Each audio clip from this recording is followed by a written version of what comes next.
अरे हे काय दिसतंय?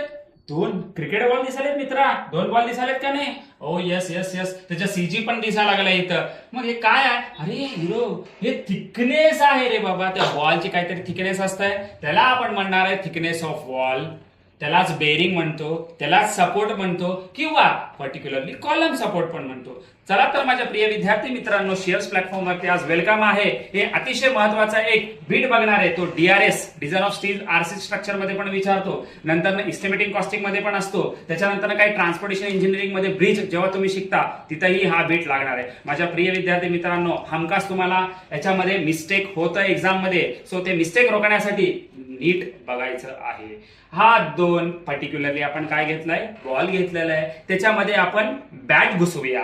ओके, जेव्हा तू दोघांच्या मध्ये बॅट घुसवतो मित्रा, तेव्हा त्याला म्हणायचं आहे आपल्याला क्लिअर स्पॅन. क्लिअर स्पॅन काय म्हणतं?